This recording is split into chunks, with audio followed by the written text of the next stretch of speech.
Vou fazer a abertura da nossa sessão de hoje, sempre com muita satisfação, porque a nossa sessão começou no ano passado e ganhou muito em número de adeptos, né? Nosso grupo agora tem quase 250 pessoas e vários fatores contribuíram para isso, mas eu tenho certeza que o fator mais importante é a excelência dos palestrantes que a gente convida.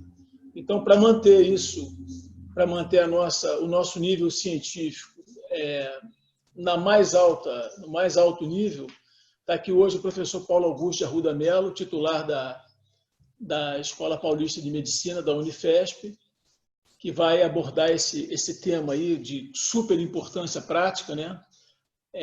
Interrogando-se ainda qual seria ainda nos dias atuais o papel da trabeculectomia. Então, é uma satisfação enorme. O professor Paulo Augusto, além de ser um as, né, do que ele faz, e hoje a gente tem outros ases aqui assistindo também, quer dizer, uma reunião do mais alto nível. Ainda é meu amigo pessoal há décadas, não vou dizer há quantas, orientador da minha tese de doutorado. Então, para mim, é uma satisfação múltipla ter aqui o professor Paulo Augusto e colegas. Eu não quero citar nomes, mas vou citar só do Homero, né, que há muito tempo eu não vi. É uma alegria enorme ver aqui o rosto do Homero aqui para mim é uma alegria enorme, como todos, mas nem todos eu estou vendo o rosto, mas tenho certeza que vai ser uma reunião que vai agradar a nós todos. Paulo Augusto, quando você quiser agora, por favor, a palavra é sua. Muito obrigado, Almir. É sempre um prazer muito grande estar nas reuniões desse Centro de Estudos, que você, de uma forma muito apropriada e competente, tem feito essa administração. Eu agradeço a oportunidade. Vou colocar em aberto também, a gente pode conversar, tem, como você falou, o Homero, o Ivan e outros colegas que têm uma vasta experiência, eu acho que também pode contribuir, isso acaba enriquecendo. Eu vou compartilhar minha tela, então.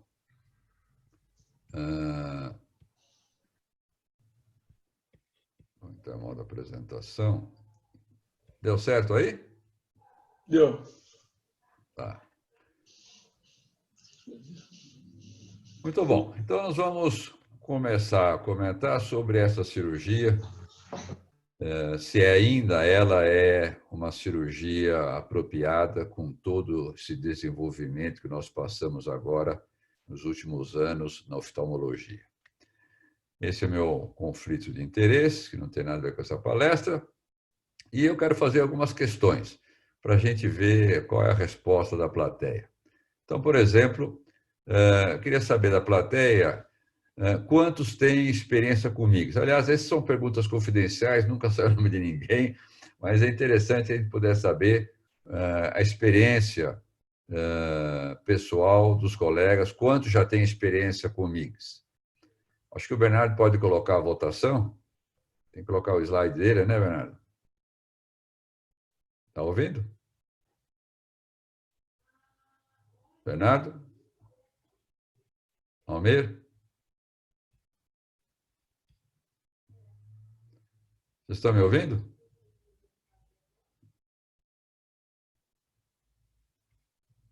Alô, alô? Não sei se estão me ouvindo.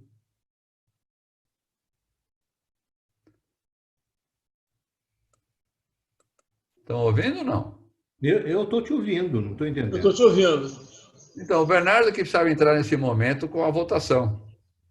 E bota aquele Bernardo, slide. estamos ouvindo aí, Valéria? Eu já chamei.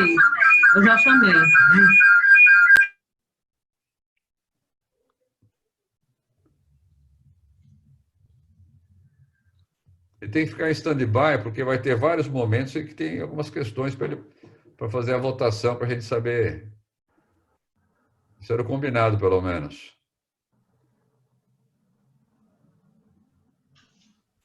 Ele não está na... Ele já tinha aparecido, né, inclusive. Oi, doutor. Oi, Bernardo. Pode colocar o primeiro slide da votação, Bernardo? Sim, vou botar agora, doutor. Compartilhado. Isso. Então, o pessoal pode clicar aí. Vamos esperar uns segundinhos. São duas perguntas só, rápidas.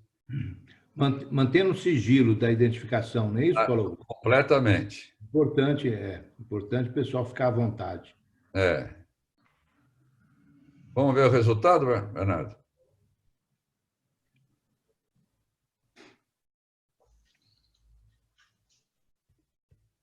Nós temos... A grande maioria ainda não tem uma experiência com MIGs. Existe um pequeno grupo somente que tem experiência com MIGs, né?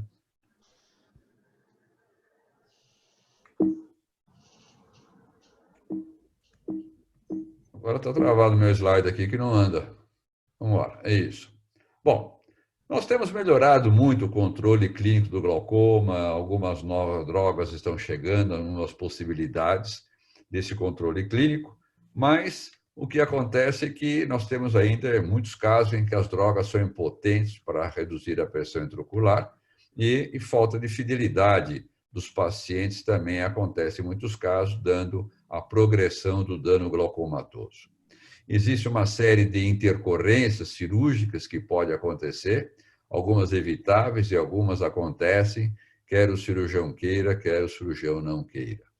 Então, em função disso, tem se renovado. A trabeculectomia, que continua com o nome de trabeculectomia, mas existem novas técnicas perioperatórias que podem ser consideradas mudando o resultado. Existem alguns implantes, nós vamos mostrar um trabalho depois interessante, um pouco mais adiante, também podem mudar o resultado. E existem também os implantes de drenagem, hoje até está começando a entrar implantes de drenagem com regulador de pressão intraocular, que talvez mude o cenário da indicação das cirurgias. Mas nós somos invadidos por uma série grande de novas técnicas que nós precisamos mais ou menos considerar, embora eu não tenha experiência, poucas pessoas tiveram experiência com mais de 5, 6 procedimentos para poder fazer a decisão. O que a gente sabe já de antemão é que uma medicação, ela... Dá para ver a seta aí, Almir? Não sei se dá para ver a seta. Dá. Então, uma medicação, a gente tem não uma eficácia muito grande e também não tem um risco potencial muito grande, e é colocado aqui o SLT e os MIGs também. Aumentando a eficácia, mas aumentando o risco, as múltiplas drogas. Depois entra a trabeculectomia, entre os implantes de drenagem e, por fim, os processos ciclodetutivos, numa crescente em de aumento a eficácia, mas também existe um aumento dos riscos. Outra opção grande também que vai chegar, está iniciando aí a cirurgia robótica, para imaginar o pessoal mais jovem, que o robô é capaz de administrar um medicamento por 10 minutos numa veia com calibre de 0,1 milímetro, quando existe uma oclusão. Então, realmente, a precisão da cirurgia robótica vai fazer uma grande revolução naquilo que vai acontecer no futuro, e a gente nunca sabe bem essa velocidade é mais rápida do que a gente imagina. Surgiram uma série de MIGs, os MIGs estão entrando no mercado, os MIGs estão sendo muito bem trabalhados pela indústria e por algumas outras personalidades também. E eu colocaria aqui mais uma pergunta para o Bernardo colocar para o pessoal, para saber qual é a preferência do pessoal que tem experiência, qual é a preferência com os MIGs. Ou o que faz o micropass, ou... Bom, enfim, tem vários tipos de MIGs que podem ser considerados aí. Vamos ver qual é daqueles 19%, né, que nós tínhamos colocado anteriormente, um grupo pequeno, se tem alguma preferência marcante por um tipo de MIG. Alguns exigem mais equipamento, mais adestramento, outros são mais fáceis, mais econômicos. Bernardo, vamos ver que deu a votação?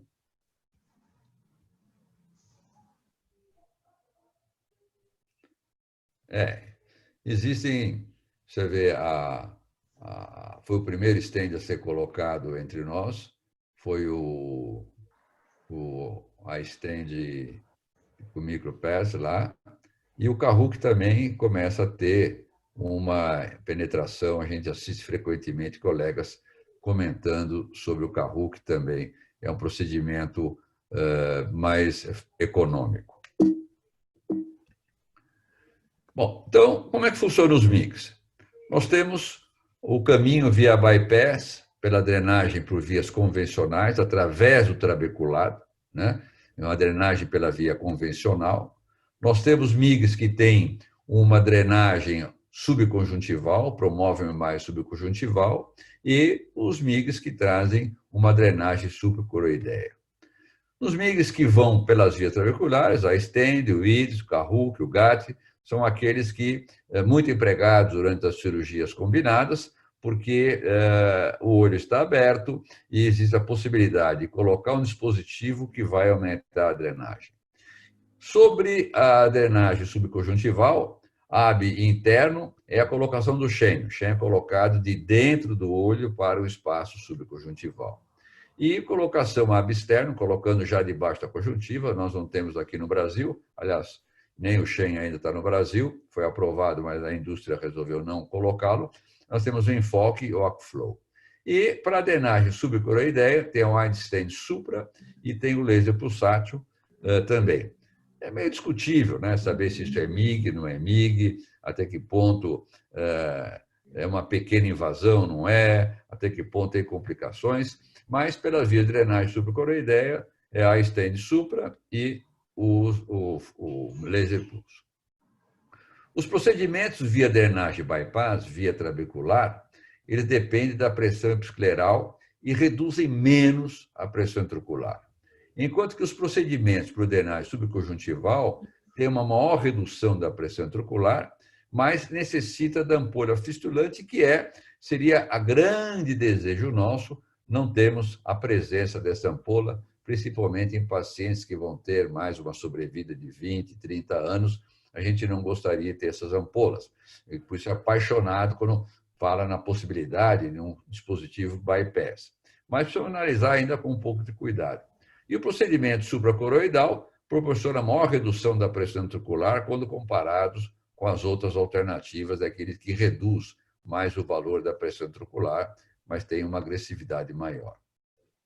Existem novidades constantes, existe a possibilidade, por exemplo, na cirurgia combinada, de fazer uma dilatação do canal de Schillen através do uso de viscoelástico, forçando essa dilatação, mostrando que existe a possibilidade de redução da pressão intraocular, esse trabalho mostrado até 12 meses.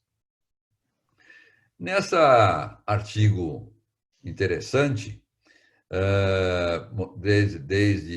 eu não coloquei a data aí, não lembro o momento, mas reduz a pressão dos MIGs com pouco complicações, poucos trabalhos comparativos com outros procedimentos, geralmente comparam somente com a pressão e o número de medicamentos antes e após cirurgia. Isso a gente nota porque a indústria ajuda a protocolos que possivelmente leve a uma conclusão favorável. Então, não existe muita comparação entre tipos de MIGs diferentes, não existe comparação com o resultado da trabeculectomia, mas existem meros resultados trazendo quanto reduz a pressão e quanto reduz o número de medicamentos. E são trabalhos geralmente de baixa qualidade, muitos ensaios clínicos que têm interesse em que todo o grupo é um grupo ligado à indústria e a gente precisa ter um pouco de cuidado nessa interpretação e ver o desenho que é feito nos ensaios clínicos. Falta investigação a médio e longo prazo sobre o controle de glaucoma, se coloca muito sobre a pressão que reduziu no medicamentos, mas sobre a avaliação funcional e avaliação estrutural dos pacientes em médio e longo prazo, a gente não encontra literatura. E, principalmente, lembrar que a complicação que os trabalhos colocam é um pico hipertensivo no pós-operatório, que pode ter algumas complicações.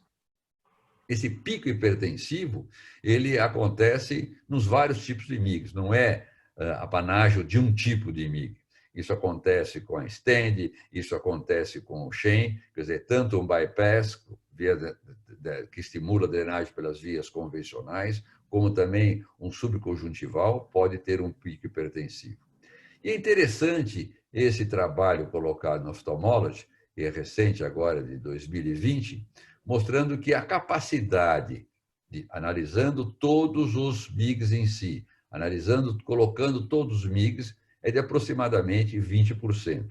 Embora alguns trabalhos, como esse trabalho feito pelo Arreola Villa-Lobos, com 19 olhos, mostrando acompanhamento já bem prolongado, 53 meses, uma redução da pressão intraocular somente de 16,33%.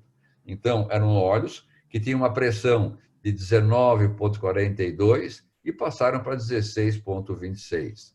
Então, o senhor notam que é uma redução não tão grande, apesar do autor do trabalho ser um concursor da Glaukos. Quer dizer, publica-se um trabalho desse mostrando que não são reduções muito importantes. Então, hipoteticamente, se eu tenho um paciente com uma pressão de 26 mm de mercúrio, segundo esses levantamentos, o máximo que eu vou conseguir é uma pressão pós-operatória de 21 mm de mercúrio.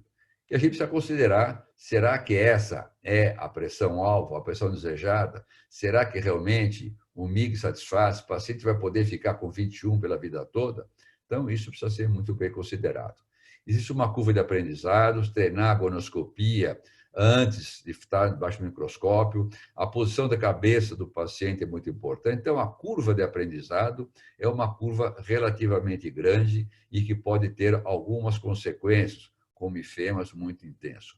Quer dizer, a observação da estrutura seio-camelular ela é fundamental. Sem essa boa observação do seio camelular, é impossível a boa colocação do MIG, que é colocando viscoelástico. E outra coisa importante, que uma compressão da lente, veja aqui, uma pequena compressão da lente dificulta muito a observação das estruturas intraoculares, né? E precisa realmente saber onde está colocando o MIG, não pode ser um piercing intraocular, né? Aqui tem a formação do enfema, que começa também a dificultar a observação da localização mais apropriada. Perdeu o foco. Reparem que é uma questão de detalhe. Qualquer movimento não apropriado, qualquer compressão não apropriada, dificulta a observação e saber aonde colocar o MIG e não colocá-lo de uma forma em que você não tenha certeza da sua colocação, de onde ele está. Eu até comprei junto com o Ivan, nós compramos na academia uma pinça de retina para, eventualmente, retirar e buscar um piercing solto dentro do olho, retirar o MIG dentro do olho. O senhor nota que a colocação de um lado é mais fácil, porém, quando vai colocar a certeza que ele está no canal de Chilene, que ele não está solto dentro do olho, para você não perder. E já na minha curva de aprendizado, eu tive alguns eye-stands soltos dentro do olho e realmente é um estresse muito grande retirá-los, colocá-los no adaptador novamente. O Kahuki, vou tirar o... Vocês estão me ouvindo agora? Dá para ouvir, não? O Kahuki é um outro dispositivo também que traz a possibilidade de limpar a malha trabecular, trazendo essa evolução ao longo do tempo. Alô? Está me ouvindo? Estou ouvindo. Tá. Então, eu queria aqui nessa colocação aí, vamos passar para o próximo.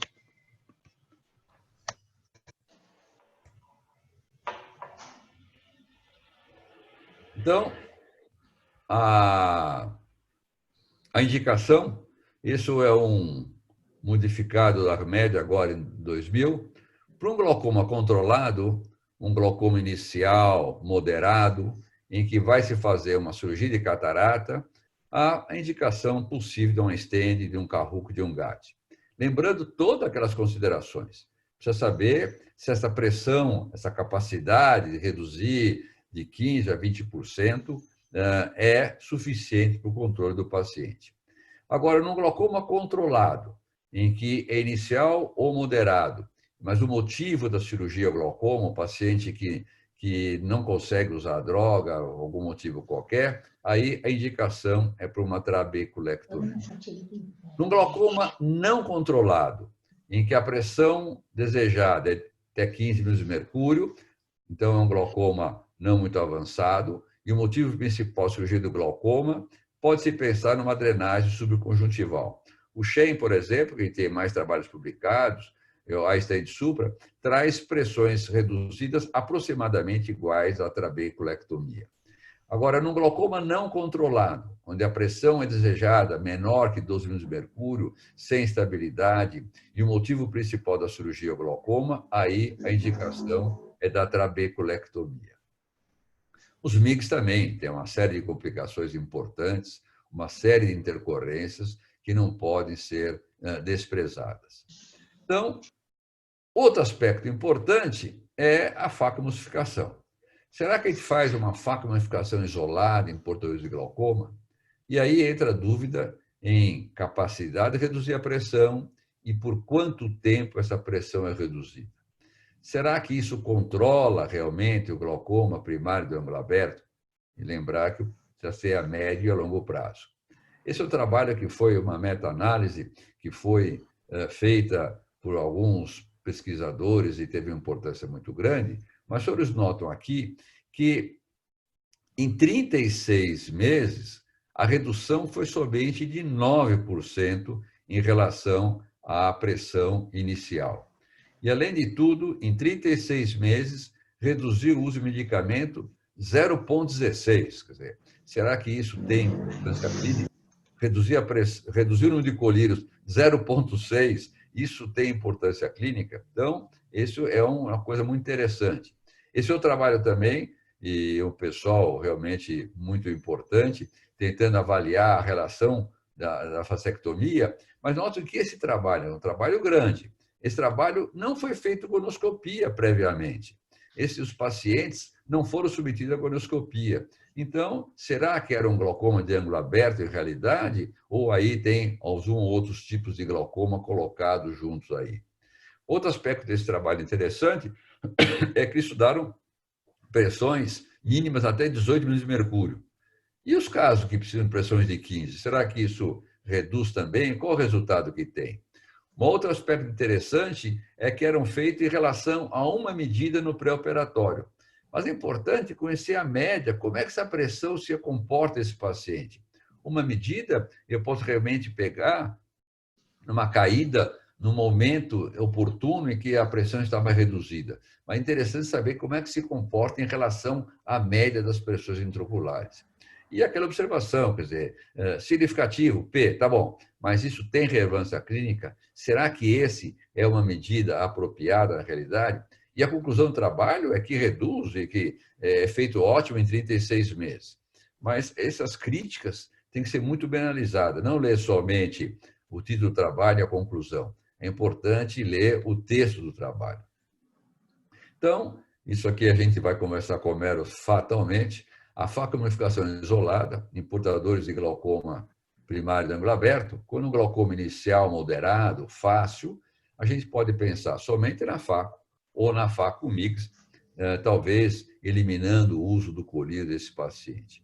Um glaucoma inicial ou moderado sem controle, aí a gente tem que analisar se faz uma faco mix ou se já é vantagem fazer uma cirurgia combinada com trabeculectomia. Então, precisa considerar qual a pressão pré-operatória, qual a velocidade de progressão que esse paciente apresenta, qual a idade desse paciente, qual a possibilidade que ele tem de fidelidade, adesão ao tratamento, quantas drogas significa que o paciente está controlado. Nessa decisão, são pontos muito importantes. No glaucoma avançado ou moderado, aí a indicação é de uma vasectomia, com a indicação da vasectomia com catarata. Então, na escolha do procedimento, classificação do tipo de glaucoma. Depende da severidade do glaucoma, precisa medir o estadiamento e a velocidade desse glaucoma.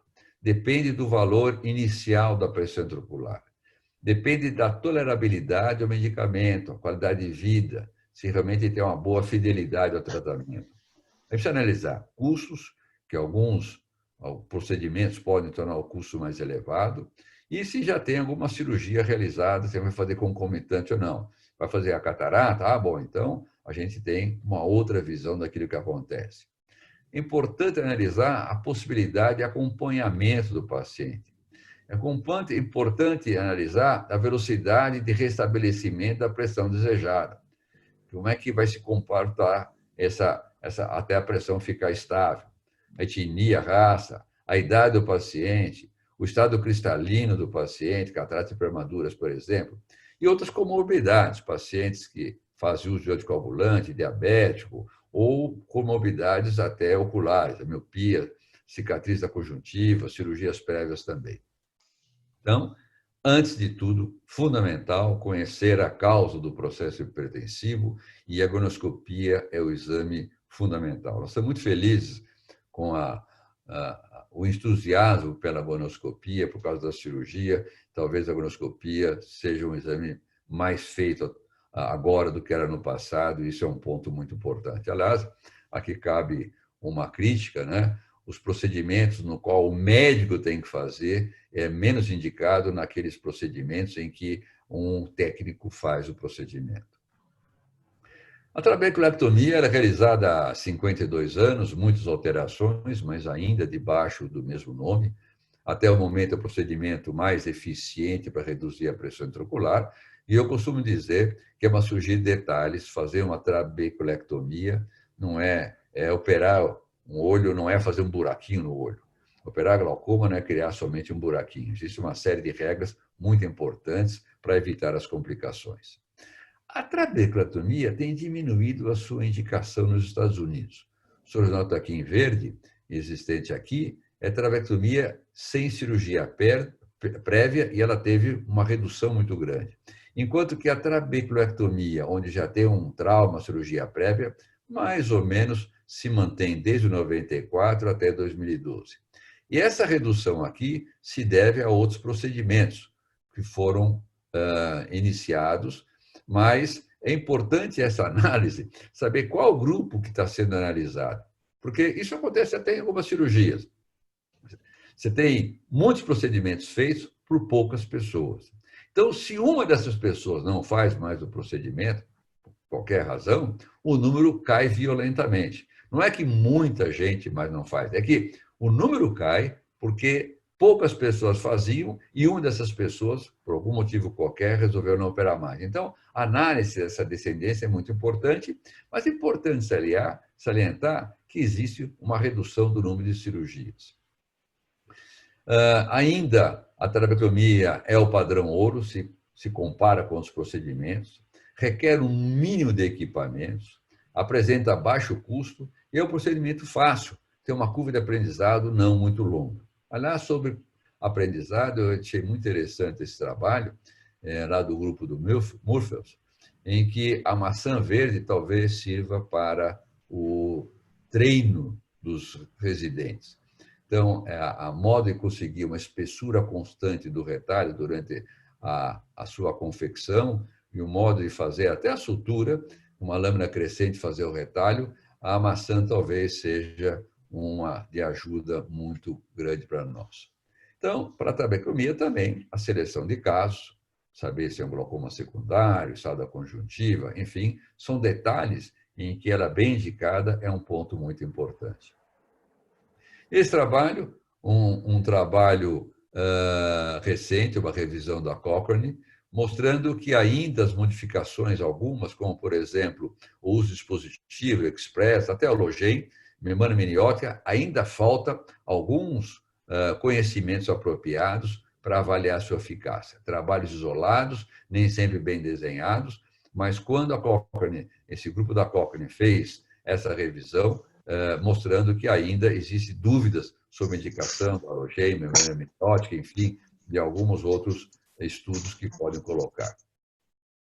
Entra aqui uma outra pergunta que eu queria fazer para o grupo, eu acho do Bernardo aí, saber em qual momento a maior preocupação com as complicações da trabeculectomia. No pré-operatório, no pós-operatório precoce ou no pós-operatório tardio são as maiores complicações. O Bernardo, então, escuta aí, pode colocar a pergunta? Isso.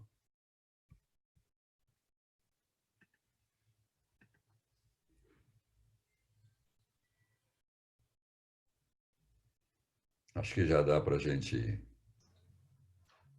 Vamos ver o resultado, Bernardo?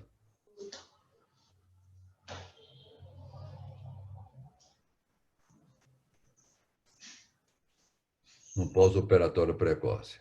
Vocês notam que as pessoas têm poucas complicações no pré-operatório, né? E poucas complicações no pós-operatório tardio. havia um comentário muito interessante que as complicações no perioperatório, geralmente é porque dificuldade de saber onde fazer as incisões, e as complicações no pós-operatório precoce são dadas por não saber exatamente a modo de fazer a sutura. Essas são as complicações no perioperatório, em que nós podemos evitá-las, algumas vezes melhorando a nossa técnica cirúrgica. Isso vai desde rasgos na conjuntiva. Eu tenho um filme interessante só de complicações perioperatórias, onde a gente coloca para se divertir com isso aí. Divertir porque o olho não é nosso, né? Mas são complicações interessantes, né? As complicações pós-operatórias precoces geralmente se enquadram nesse grupo, aquele grande número que acontece no pós-operatório precoce. Embora eu acho que a que mais me preocupa é a infecção que pode surgir, me preocupa mais que uma talamia no pós-operatório. E no pós-operatório tardio, existem algumas preocupações em relação à bebite e endoftalmite, embora a gente não observe isso com grande frequência, depende de onde se trabalha, com como se trabalha, até a hipotonia por um vazamento tardio, e a gente sabe que acelera também o florescimento de catarata. Isso tem que ser avisado ao paciente, porque não é uma novidade.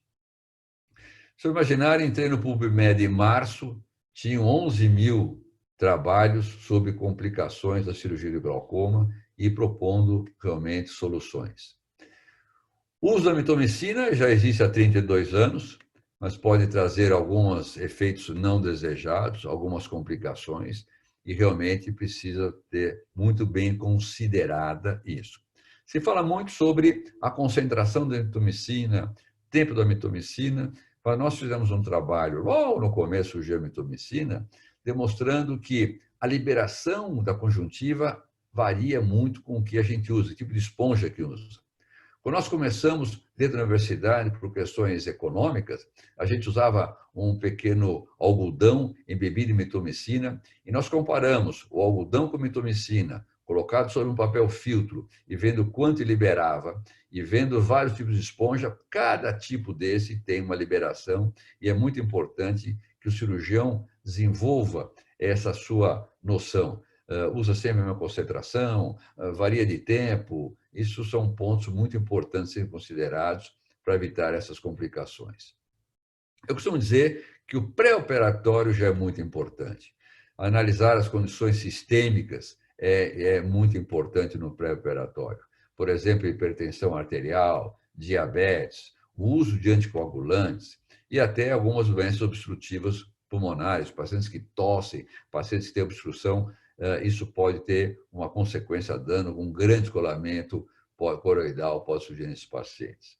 No pré-operatório também é muito importante educar o paciente, desde lavar as mãos até o uso correto dos medicamentos, fazer os retornos, que nem sempre o paciente entende essa importância, e evitar as manobras de Valsalva, que pode dar aquela efusão coroidal, principalmente nos pacientes em casa, sentindo-se bem e acaba fazendo, por algum motivo qualquer, um esforço grande, uma manobra de Valsalva, aumentando o risco de uma efusão coroidal.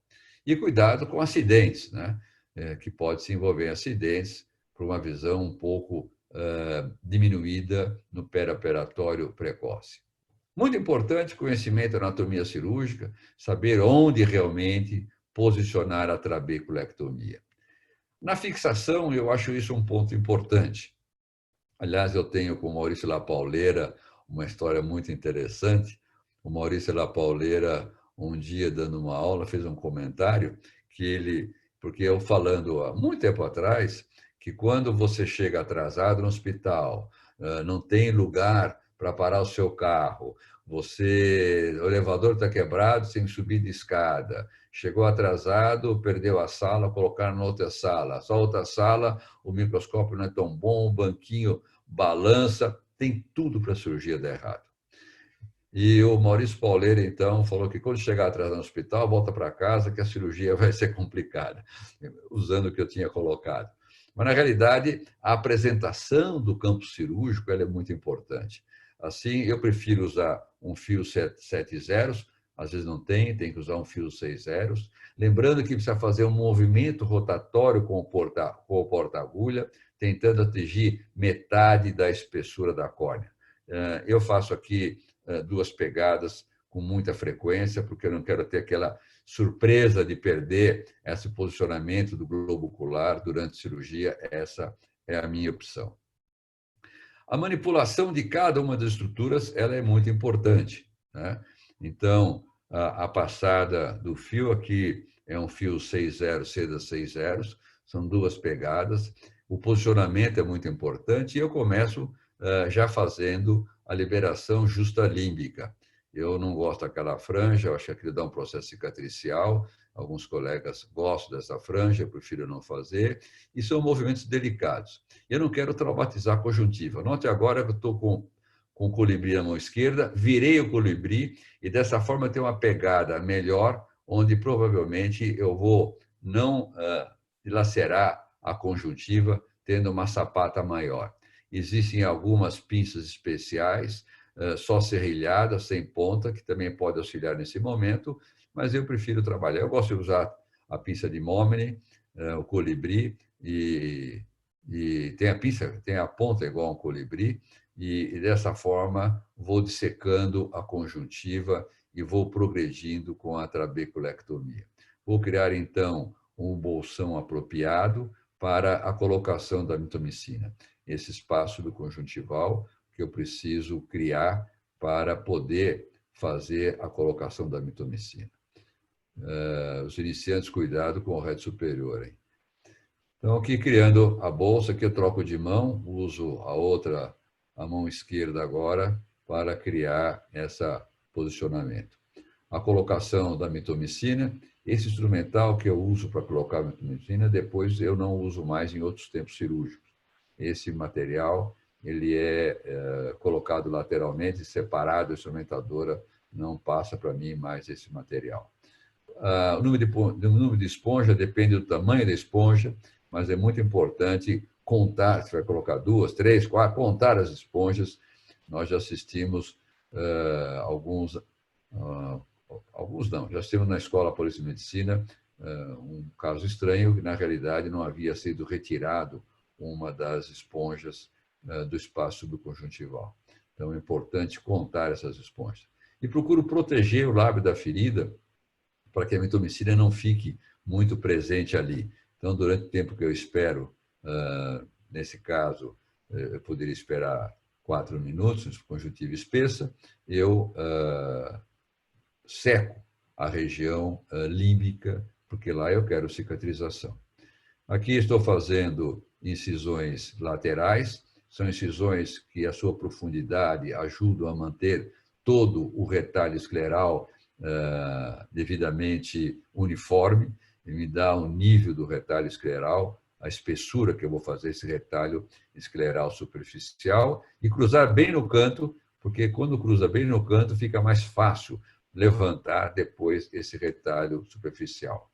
Aqui é uma outra forma também de fazer a trabeculectomia, uma outra possibilidade, usando aqui, criando espaço, uma cauterização cuidadosa, eu não faço cauterização excessiva, e aqui estou usando uma lâmina de bisturi com corte dos 2 lados, uma incisão somente paralela, quase paralela ao limbo, e eu vou progredindo e dessa forma já criando aqui o meu retalho escleral superficial, que vai dar uma uniformidade, é uma outra possibilidade. As incisões, e notem que eu faço incisão, não vou até o limbo, eu respeito 1 a 2 milímetros do limbo, que eu quero que haja uma drenagem mais posterior, eu quero uma drenagem mais posterior. Então, eu respeito aqui 1 a 2 milímetros do limbo nessa situação aí.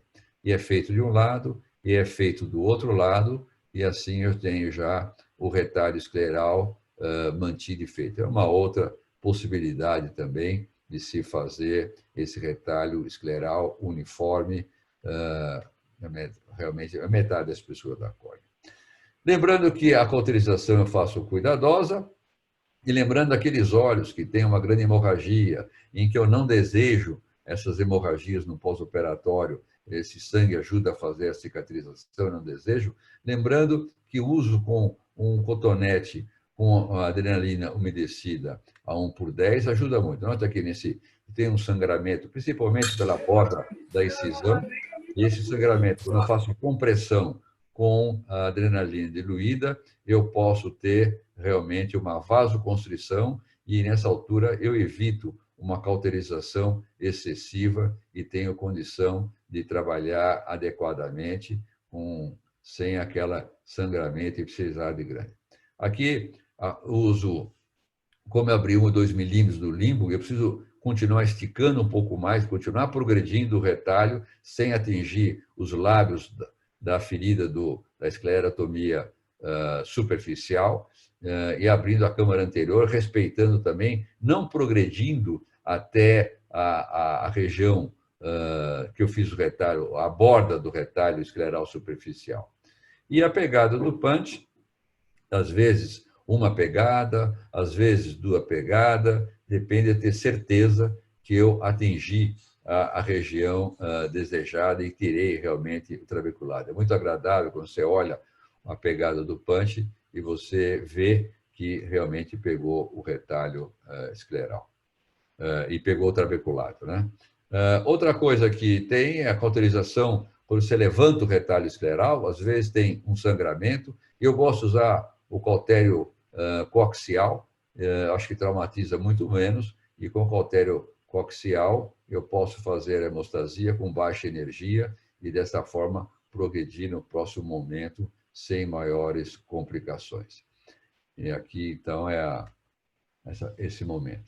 A paracentese, principalmente em glaucomas avançados, fazer uma descompressão lenta. Notem aqui, lentamente, para evitar uma grande descompressão aguda, principalmente em glaucomas avançados, em que eu não desejo uma grande movimentação lá na cabeça do nervo óptico, da lâmina pivosa, eu não desejo essa movimentação. Então, a descompressão lenta é importante.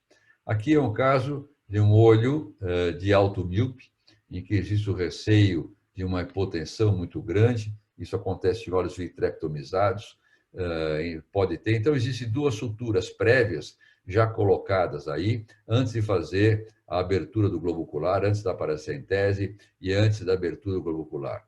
Essas 2 incisões prévias nos ajudam depois, na hora de fazer a sutura, regular a sutura do globo ocular. Então, aqui com uma abertura só, e às vezes a gente tem, na hora da iridectomia, é muito importante a iridectomia com os instrumentos de forma perpendicular, é feita a iridectomia, e aí ajuda uma lavagem, ajuda a repor a íris e evitar que haja obstrução do ósseo interno. Então, na iridectomia, usar os 2 instrumentos de forma perpendiculares. Por quê? Porque eu quero, como está aqui nesse desenho, uma iridectomia que seja ampla na sua base, que não obstrua o ósseo interno, e ela não precisa progredir muito em direção à pupila. Não interessa uma iridectomia que vai quase até a zona pupilar. Interessa uma iridectomia que tenha uma base grande, e por isso os instrumentos perpendiculares promovem isso. Se houver sangramento, lembrar que ele deve fazer colocação de ar na câmara anterior. Então, uma colocação perpendicular dos instrumentos. Na sutura, nós temos os pontos frouxos, pode dar hipotensões. Lembrando, eu faço os pontos longos, porque eu quero ter possibilidade mais fácil de fazer uma lisosutura com um laser de argônio, se eu achar necessário. A dica da sutura é que, antes de dar o nó final, eu refaço a câmara anterior, às vezes dou um primeiro ponto, para que tenha capacidade de refazer a câmara anterior. E o paciente deve sair da sala de cirurgia com a câmara anterior refeita. Esses pontos precisam ser sepultados, porque, se não forem sepultados, como é mostrado aqui, eles podem apresentar vazamento depois. Esse ponto de nylon acaba perfurando a conjuntiva. Outra dica da sutura são a possibilidade, como ponto sepultado. Então, veja aqui, primeiro é pego a esclera, depois é passado na esclera, no retalho escleral, E depois, quando é feito, então, essas duas pegadas, eu tenho a possibilidade de nodar e o nó já fica sepultado imediatamente, facilitando o tempo cirúrgico. O paciente tem que sair da sala com a câmara formada, então, os senhores vão notar aqui que, nesse caso, foram feitas 4 suturas para ter certeza que o paciente sai com... E aqui, testando a ampola, veja bem, refazendo a câmara anterior e vendo que a conjuntiva levanta e a câmara formada, o que dá a demonstração que nós estamos com a cirurgia tranquila.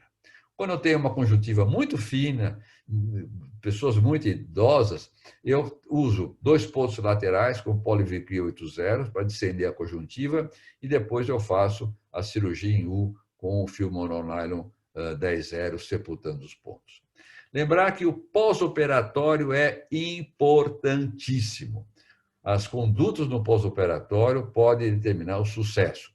E um grande volume de cirurgias tem resultados sem medicação até, com um pós-operatório apropriado. Então, é importante o microscópio instrumental apropriado, é muito importante o conhecimento da clínica cirúrgica como um todo, o pré-operatório, o pós-operatório, é muito importante o conhecimento da anatomia e da técnica no pré-operatório, uma boa exposição cirúrgica, respeitar a conjuntiva, pede para o auxiliar manter durante todo o tempo a conjuntiva umedecida, que fica muito mais fácil depois fazer a sutura, ela não retrai. Às vezes a retração é o blefarostato, cuidado com isso, não force, não precisa trazer a conjuntiva apertada para cima. As suturas apropriadas evitam grandes hipotonias e uma orientação do pós-operatório ao paciente, ele é muito importante. Lembrar que condutas tardias demais, né? Não adianta condutas tardias demais para resolver o problema da trabeculectomia. É importante você conhecer o tamanho do problema que você vai enfrentar, saber se realmente você tem condições de enfrentar esse problema e saber se as medidas de segurança adotadas realmente são medidas que vão dar uma tranquilidade no pós-operatório para você e para o paciente em si. Bom, vamos lá para a questão 4.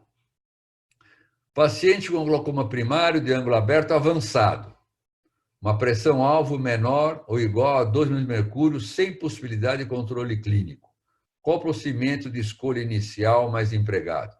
Uma trabeculectomia, um stent, um implante de drenagem, pode ser Arquimedes, que quiser, uma endociclofabulação para esse paciente que deseja uma pressão menor que 12 milímetros de mercúrio, sem controle clínico.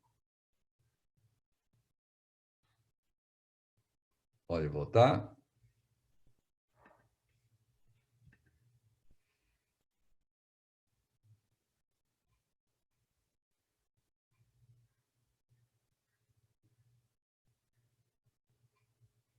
Vamos ver que deu a votação, Bernardo. É a trabeculectomia, né? Como nós comentamos, a stent não vai dar um nível pressórico tão desejado para esse paciente. E é um primeiro procedimento, não há necessidade de a gente estar usando um método mais agressivo, um implante valvular ou implante de drenagem, não é bem valvular, mas é uma cirurgia muito mais agressiva que a trabeculectomia. É o primeiro procedimento, o paciente que vai ser operado e tem um glaucoma avançado.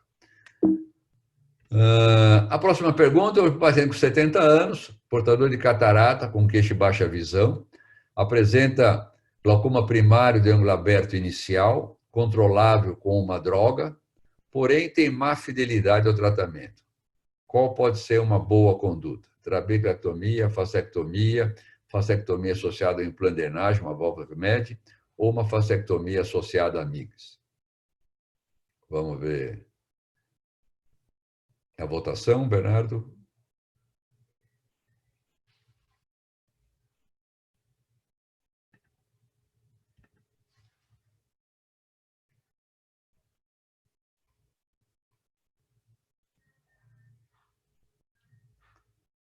Vamos ver o que aconteceu no resultado da votação.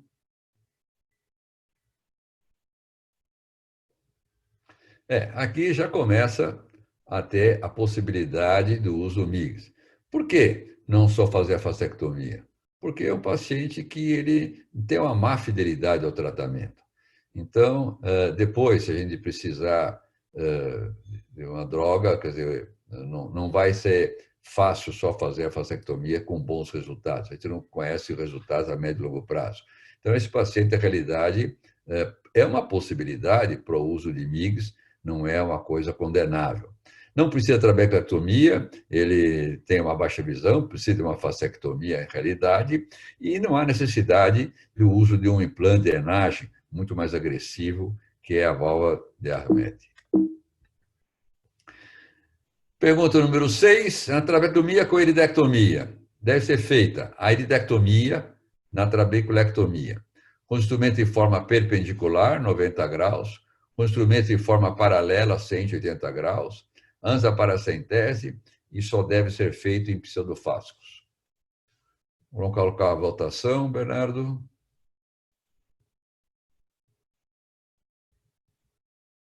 Bernardo caiu. Vamos lá.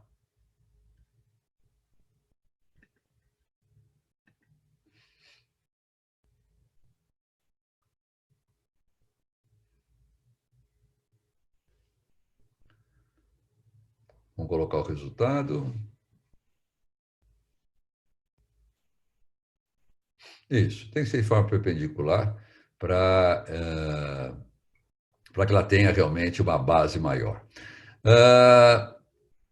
Havia uma discussão no passado, algumas pessoas que não faziam em pseudofásicos a iridectomia, vai depender muito da profundidade da câmara anterior.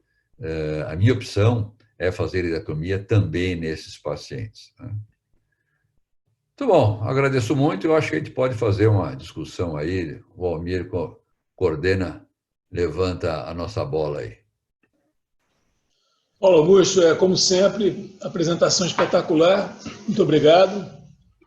Antes da gente entrar propriamente na discussão, uma coisa que eu vou fazer, já tenho mais de 40 anos de formado, né? E eu fico assim sempre surpreso, desagradavelmente, como é que, mesmo em grandes centros, em São Paulo, no Rio, acredito que o Romero veja isso em Belo Horizonte também, como é que a gente vê glaucomas mal conduzidos, né? Como é que é impressionante, como é que a gente ainda hoje pega pacientes com dano já avançado glaucomatoso que não foi medicado a tempo. É uma coisa que ainda hoje me causa espanto e tristeza. Então, eu acho que qualquer esclarecimento dessa patologia, né, que é a maior causa de cegueira não reversível no mundo, eu acho que é muito bem-vindo e é uma maneira da gente estar sempre consciente, sempre atento, né? E os glaucomas iniciais são muito mais fáceis de serem controlados que os glaucomas avançados. A gente tem uma dificuldade, quer dizer, todo o processo apoptótico que acontece normalmente, que é acelerado no glaucoma, a gente consegue interromper em parte, mas a apoptose continua. Então, pegar um paciente de 60 anos com glaucoma avançado, que agora a sobrevida dele vai ser mais 25 anos, é um desafio enorme. Sem dúvida, sem dúvida. Romero, você gostaria de comentar alguma coisa na palestra do Paulo Augusto?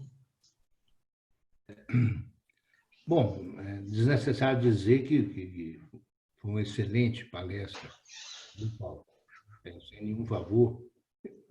Eu acho que ninguém dos presentes aqui esperaria nada menos do que isso. Você abordou o cenário atual de uma série de inovações se apresentando ali, que são os MIGs. Mas o que eu vejo é o cenário um pouco que você descreveu também. Eu sempre falo nas minhas apresentações que MIGs é um tipo de avião soviético. Importantíssimo, acho que ainda fabricam até hoje, foi importantíssimo na Segunda Guerra, na derrota dos alemães, etc.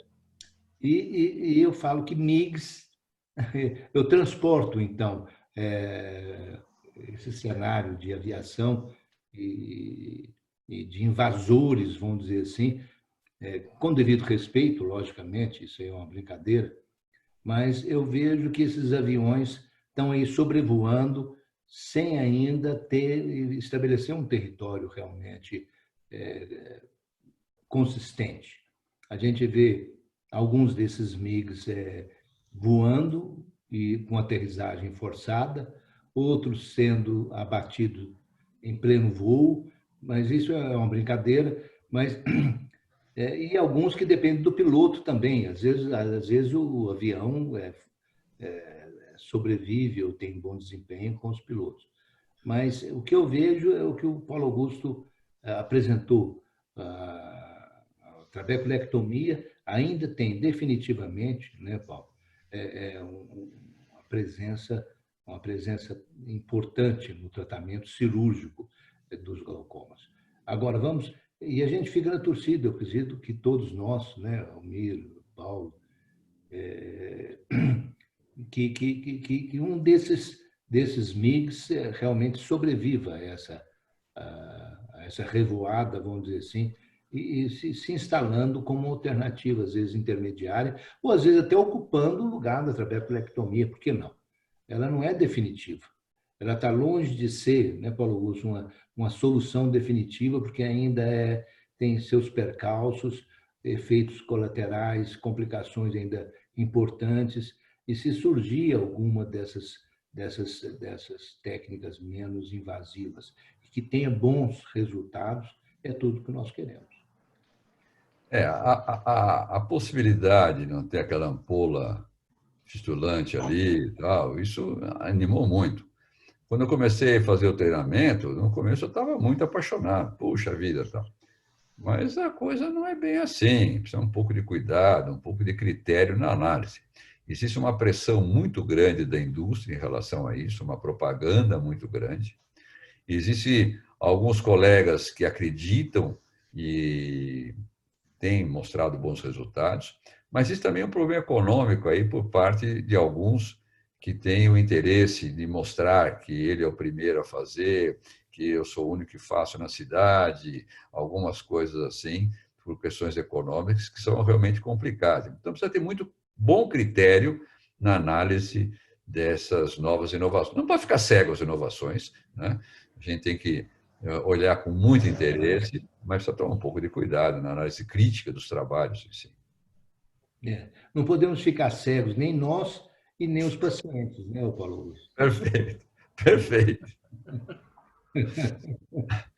Então, muito... o poder da indústria, a gente está, de certa maneira, não é vamos dizer assim, uma recusa de aceitar a presença.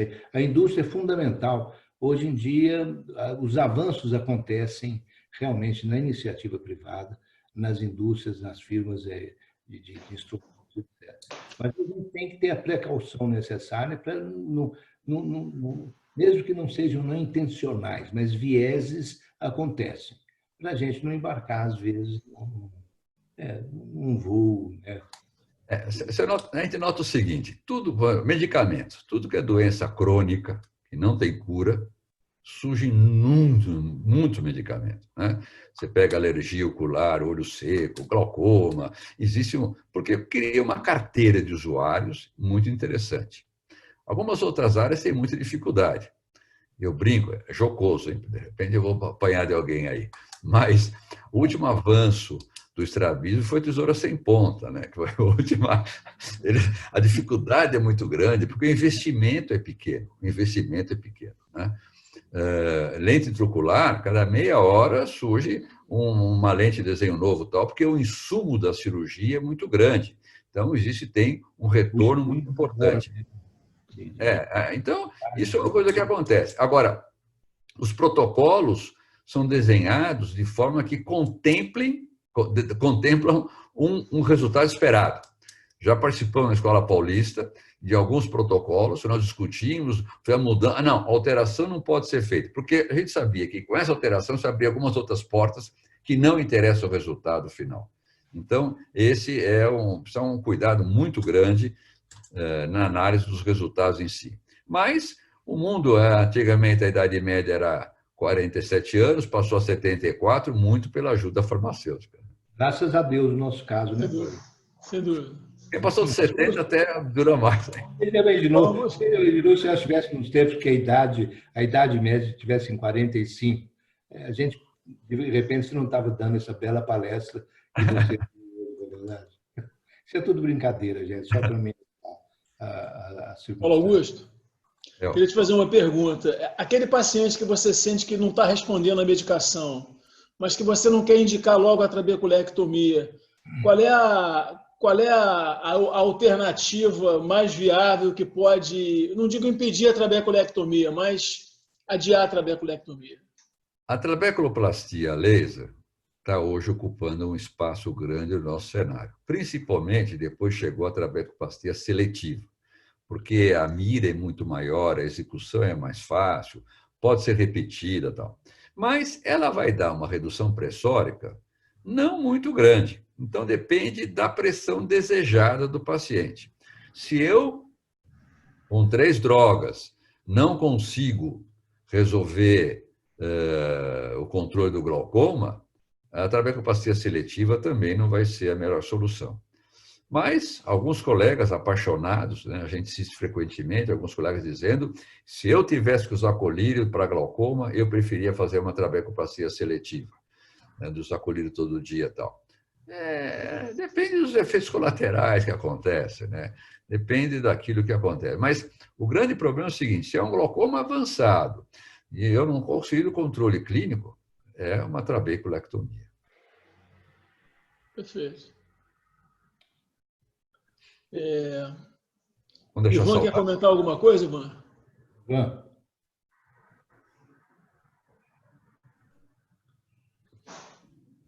Ivan estava vendo pergunta no bate-papo. Eu acho que tem pouca coisa para complementar. Né? A aula foi... Está ouvindo? Estamos. A aula foi muito boa, muito completa, como sempre, né? Essa discussão de MIGS e TREC, eu gosto da comparação que o Homero faz com os MIGs soviéticos e os caças americanos, né, Homero? E eu acho que tem um nicho muito reduzido por enquanto, né? Aqueles pacientes com glaucoma inicial, moderado, em que a gente precisa operar catarata e está usando um colírio. Eu não queria também não fazer nada para o glaucoma. Eu acho que tem alguns casos muito específicos, principalmente para o iStent, que é o que a gente tem disponível hoje em dia no mercado brasileiro, né? Apesar como o Paulo Augusto comentou, o Zen está aprovado, mas ele não está sendo comercializado até onde eu sei, pelo menos. E a colocação do iStent Inject no nosso protocolo de tratamento, acho que é esse tipo de caso, um glaucoma muito inicial, que precisa fazer catarata e você não quer fazer uma trabeculectomia combinada, né? Nós começamos a participar, junto com o Ivan, né? O Ivan era o coordenador de um trabalho com a iStent, mas eram tantas as condições para se colocar que nós não conseguimos atingir o N lá, não conseguimos o número de casos, porque eles protegem de tal ordem que só vai colocar em caso. Tem que estar certo de alguma maneira, né? E todos os centros eram universitários, né? Quer dizer, centros terciários, e era muito difícil adequar os pacientes, né? Conseguir pacientes adequados ao protocolo. Então, a gente não conseguiu, e eram vários centros no país, e a gente ficou muito longe, né, Paulo Augusto, do N previsto. Infelizmente. Paulo Augusto, deixa eu aproveitar aqui os glaucomatólogos e fazer mais uma pergunta. Nesses pacientes que vão ser submetidos a uma trabeculectomia ou um outro tipo de cirurgia, já com um dano grande ao nervo óptico, que precisam de uma pressão-alvo bem baixa, vocês diriam que existe um limite de quanto se pode baixar essa pressão desse paciente sem correr o risco, por exemplo, de uma maculopatia hipotônica? Senhor palestrante. Bom, a gente tem alguns trabalhos demonstrando que, em alguns casos, precisam até de pressões ventriculares de 1 dígito. Né? A gente, nessas cirurgias, é muito mais agressivo. Né? Em toda patologia grave, o tratamento tem uma agressividade muito maior. Né? Você vai tem um caso de uma cirurgia cardíaca, um tratamento contra uma aneoplasia, você acaba tendo uma agressividade maior, né? As doenças mais leves, o resfriado, você pode resolver com uma mais segurança muito maior. Então, esses casos, a gente usa realmente uma agressividade maior com a intenção de ter, no pós-operatório, uma hipotensão desejada. Lembrando que hoje, na trabeculectomia, você tem as estruturas reajustáveis, você tem as suturas removíveis, você tem a lise de sutura, que você pode também regular de tal ordem que você tenha uma pressão desejada no pós-operatório. Mas o desejo num glaucoma avançado é ter uma pressão bem reduzida. Ainda é a única forma de tratamento que nós temos. Eu gostaria de salientar, eu sempre falo que o tratamento cirúrgico do glaucoma, o ato cirúrgico é, na realidade, só o primeiro passo. Porque o tratamento cirúrgico envolve pelo menos 3 semanas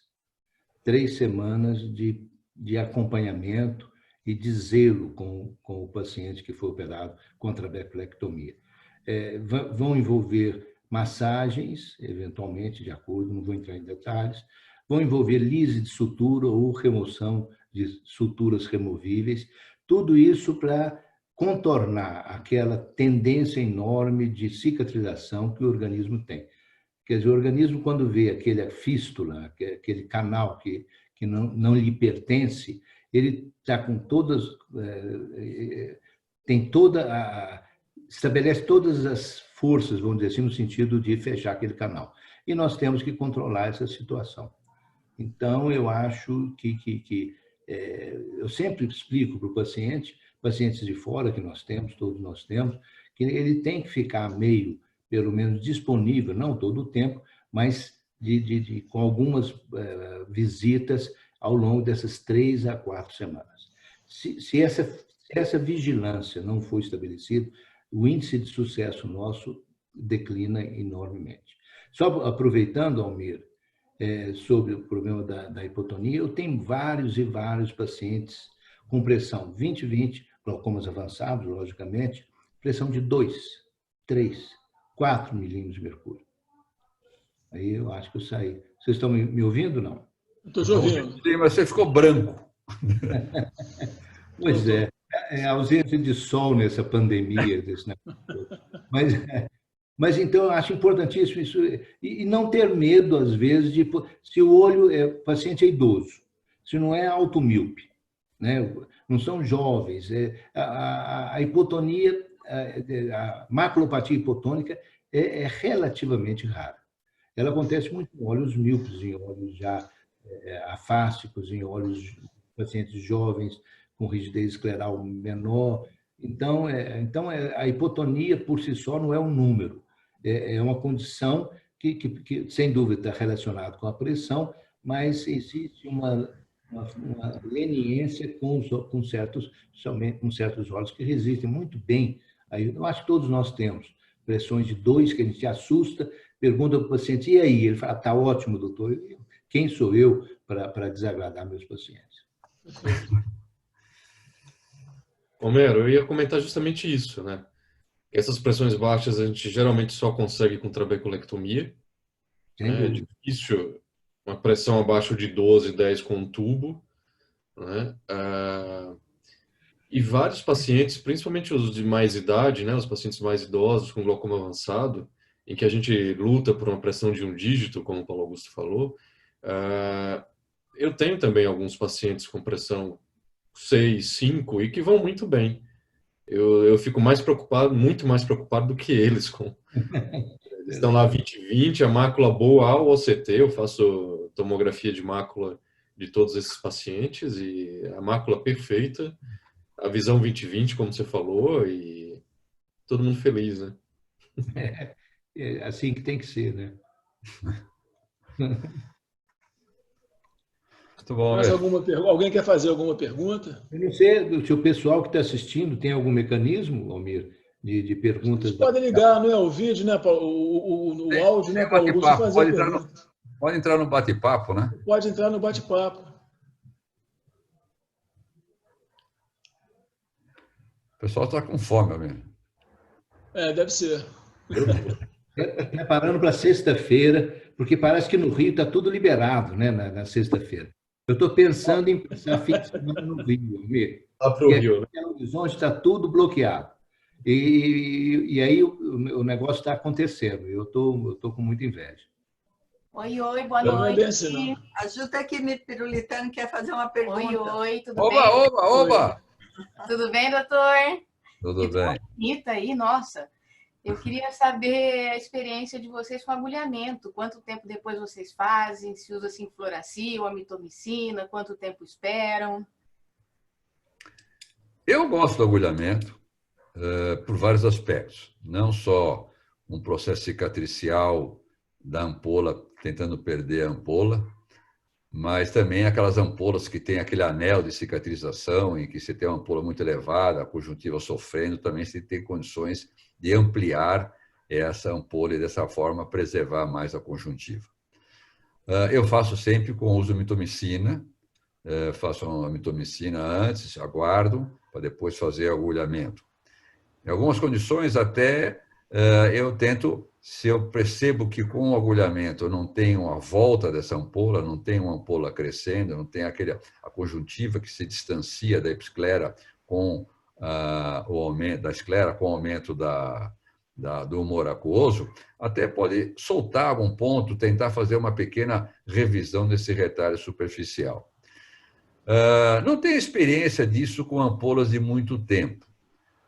Quem gosta muito disso é a Luísa, de Belo Horizonte, como é que chama lá, Belo? É Luísa? Mestrini, é Luísa Mestrini. Ela faz agulhamento em ampolas que já estão perdidas há muito tempo, cicatriciais, e ela acha que trabeculectomia tardia, em que a cicatrização pode ser feita também. Eu não tenho experiência com ampolas de longa data cicatricial, não. E geralmente até quantas sessões o senhor faz? Não, eu tento fazer uma sessão, se aquilo não for. Agora, é muito importante a gonioscopia. Sim. Porque se tiver obstrução do ósseo interno, não adianta ficar agulhando. Se a ISA encravou a obstrução, não adianta ficar agulhando. Então, precisa entender qual é a razão pela qual aquela trabeculectomia não está funcionando. E aí sim a gente vai adotar um modo mais apropriado.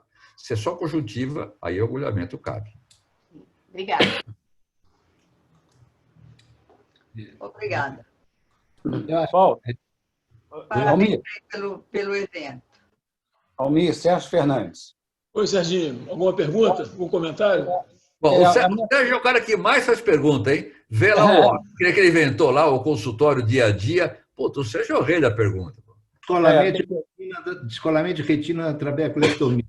É muito baixo, Sérgio. É o seguinte, já existe alguma comparação entre os stents e as outras cirurgias ab interno que são mais recentes, tipo Carru? Porque é bem mais barato você fazer uma cirurgia desse tipo do que ficar colocando stent. É muito mais. Então, nós temos um grupo na escola apaixonado por Carruc, que gosta muito disso. O Fábio, aí de Belo Horizonte. Canadani. Ele também tem uma experiência e realmente é uma opção muito interessante, porque, como o Sérgio colocou, ela é bem mais econômica, né? Também tem uma curva de aprendizado. Eu não me aventurei a cirurgia, porém há relatórios que ela é mais fácil de ser feito do que fazer os outros tipos de cirurgia ab interno, tentando remover o trabeculado. Mas eu não conheço trabalhos que comparem um Carruc com um stent, por exemplo.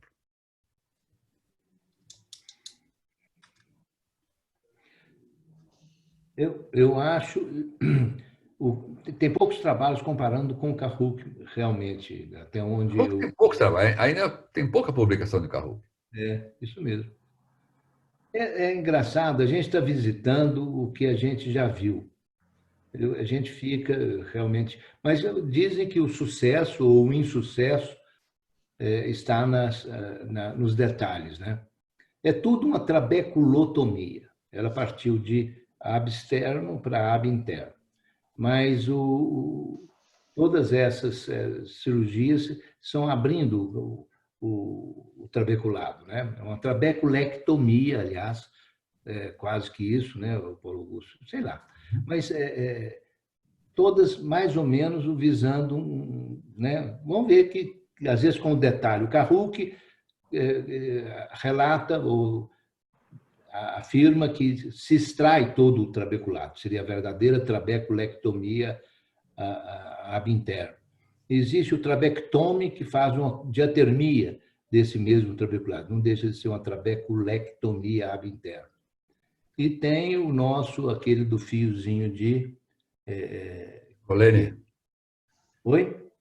Fiozinho de prolene que queima a pontinha? Carro? Faltou o nome aí, Almira, Ivan? Não, Ivan sabe. GAT. GAT.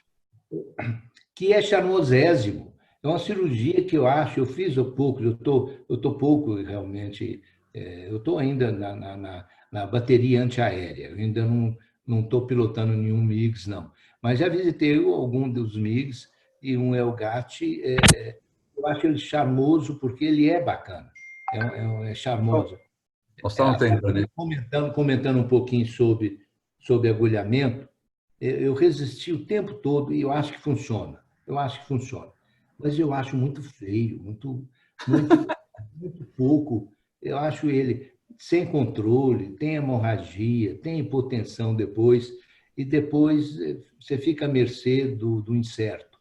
Mas é só para comentar. Mas eu acho que funciona, Eu não sou contra, não. Talvez eu não tenha embarcado aí no agulhamento, mas é só para comentar. Nós estamos aqui entre amigos e gente, é só para comentar. Eu não ia comentar, o Paulo Augusto já falou bastante bem, mas eu também tenho essa impressão, Homero, é muito pouco previsível, né? Às vezes, quando o paciente já não tem, especialmente tracks mais antigas, né? O paciente já quase, às vezes tem uma absorção de parte do flap, né? Tem um ósteo aberto ali praticamente, e quando você tira a cicatriz, vem hipotonia, e às vezes hipotonias mais feias que eu já vi foram Você não tem muita administração dessa hipotonia, né? Pós-agulhamento. Eu acho que uma situação muito boa para agulhamento é que o Paulo Augusto definiu, apresentou, que é o que na literatura inglesa chama cystic bleb, né? Que é aquele anel de fibrose com uma conjuntiva, uma ampola pequena, tensa, e a conjuntiva muito fina, né? Quando não tem Seidel, né? Quando não tem vazamento. Então, romper aquele anel de fibrose é uma boa opção, né? E uma outra coisa que eu tento fugir também é do período inflamatório, né? Então, eu tento não fazer, lógico, em alguns casos terminam precisando, mas eu tento não fazer o agulhamento, o needling, nos primeiros 30, 60 dias pós-trabeculectomia, como alguns colegas fazem. Porque eu acho que ali o problema já é cicatrização. Se você, ainda no período inflamatório do pós-operatório, você vai lá e faz outro procedimento, né? Eu acho que piora. E é isso que a gente vê. Aí o paciente vem com 90 dias com uma fibrose só, sem ampola alguma. Antes tinha uma ampola pequena, agora não tem ampola nenhuma, né? E realmente, para os casos mais tardios, com muita fibrose, como o Paulo Augusto falou, eu não tenho experiência. A pouca experiência que eu tenho é ruim, né? Então, em casos mais tardios, eu prefiro a retrec ou uma segunda trabeculectomia ou mesmo um implante de válvula. Pleno acordo. Mais alguma pergunta, mais algum comentário? No chat não tem nenhum comentário no momento, entendeu? Almir, posso fazer 2 perguntas? Por favor. Bom, boa noite, Paulo. Brilhante como sempre, como o Almir falou, não poderia esperar diferente. Eu queria a tua opinião, Paulo, sobre se existe uma diferença no retalho da trabeculectomia retangular ou triangular. E a segunda pergunta, como o Homero acabou de comentar, que o corpo briga para fechar o orifício da trabeculectomia, Aquela história que ficou moda uns 10 anos atrás, talvez até um pouco mais, que o Cronenberg era um dos líderes na época de uma dupla trabeculectomia, aquilo não existe mais ou tem alguma validade hoje em dia? Haroldo, boa noite. Muito obrigado, noite. sempre muito simpático, educado, gentil. Dizer para você que o fórmula do retalho não tem nenhuma influência sobre o resultado da trabeculectomia. Precisa ser um retalho em que o cirurgião fique mais cômodo, né? O tamanho do retalho também acabou sendo abandonado, a extensão do retalho. Existe, logicamente, aquela dimensão padrão tradicional, mas poucos cirurgiões hoje medem com um compasso o tamanho do retalho em si para determinar realmente o que vai ser feito ali. A gente tem aquela medida que, às vezes, com o bisturi de corte dos dois lados, posso marcar a distância que vai fazer a incisão paralela ao limbo, talvez ajude um pouco mais a manter um certo padrão.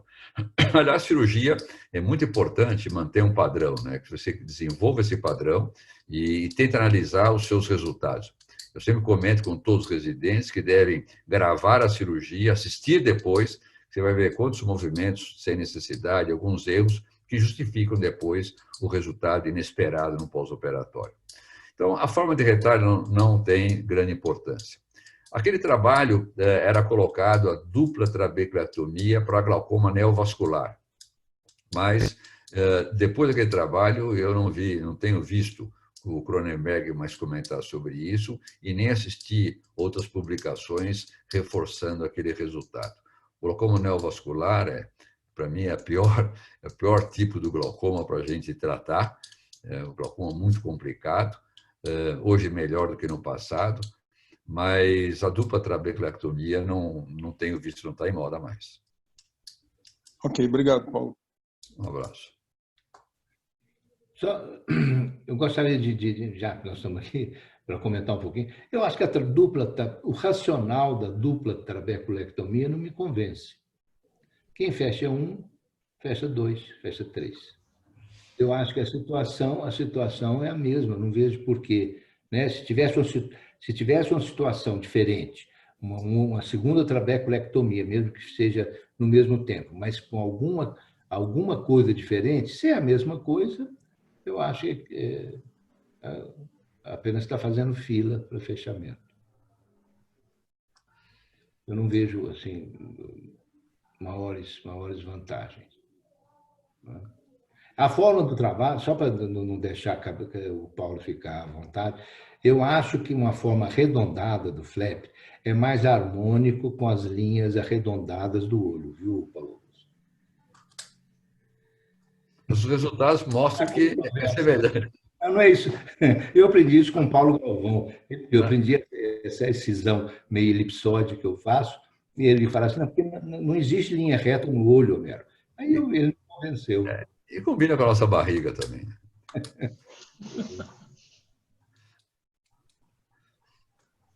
Mais alguma pergunta, mais algum comentário?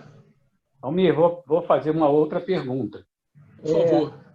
Em que pé anda a esclerectomia profunda? Porque, assim, Paulo comentou aí da trabeculectomia e tal, e começou a ser uma opção que muita gente achou viável, achou muito bom, e agora quase não se escuta falar dela. O grande problema é que a turma apaixonada pela esclerectomia profunda ficou apaixonada pelos MIGs também. É a mesma turma, né? Então esse é um novo cenário, que o pessoal corre para o novo cenário, né? Logicamente, na literatura está cheio de trabalhos demonstrando a capacidade hipotensora que tem a esclerectomia profunda, porém, exige uma curva de aprendizado muito maior, né? E para quem faz 1, 2 por ano, a coisa fica meio complicada, né? As complicações também, os trabalhos mostrando as complicações da trabeculectomia, eu tenho a sensação que o cara que faz aquela trabeculectomia opera muito mal, porque o número de complicações é muito alto, não é isso que a gente assiste no nosso dia a dia, né? Se tivesse essa casuística de complicações, eu não tenho paciência nenhuma para operar, né? É um número de complicações muito, muito elevadas, né? Então, eu acho que essa é a questão desse silêncio que você está se queixando aí, Sérgio, da não penetrante. Mas é uma cirurgia que tem resultados, a literatura mostra isso. Ô, Sérgio, nós estamos aqui conversando livremente, eu devo ter feito umas 250 cirurgias, houve um entusiasmo grande da minha parte pela esclerectomia não penetrante. E o problema é realmente, com o tempo, a gente percebe que ela funciona tanto quanto a trabeculectomia.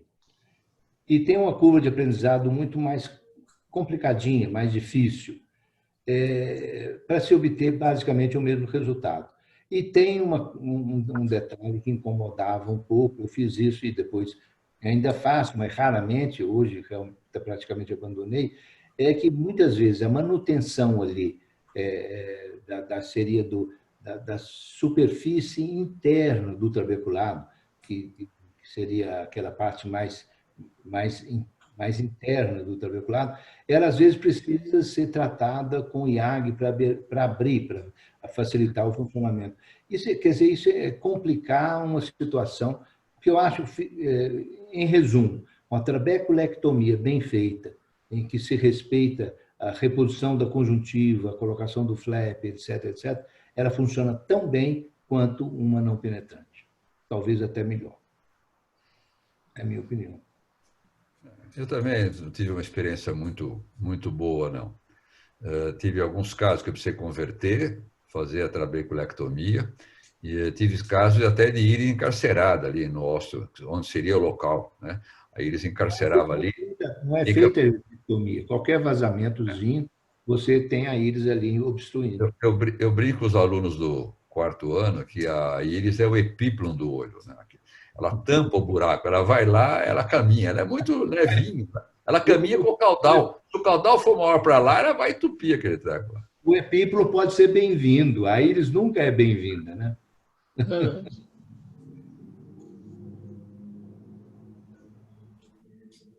Bom, pessoal, eu acho que foi espetacular, como já se esperava, e eu acho que os nossos... a gente teve uma assistência de primeira linha também. Eu queria agradecer muito a participação e os comentários de todos, né? Mas, sobretudo, do pessoal do glaucoma, do Homero, do Ivan, e a participação da Edna, do Haroldo, do Serginho.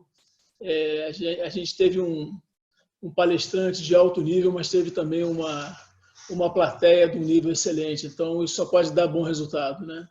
Queria agradecer a Valéria também, como sempre, me ajudando aí na organização. E Valéria, agora... nada como gestora aí do Zoom. E agora a gente vai agora na segunda quinzena tentar, né? Pode ser que a gente não consiga, vamos tentar manter o nível depois do Dr. Paulo Augusto, professor Paulo Augusto, vamos tentar manter o nível e vamos divulgar para vocês qual vai ser então o tema e o palestrante da nossa sessão de agosto. Só lembrando, Almir, que o Paulo Augusto, até hoje, foi o nosso recorde de participação. O Paulo Augusto, gentilmente, já é a 3ª aula que ele dá no nosso Oftalmologia Copstar. Então, ele está no topo.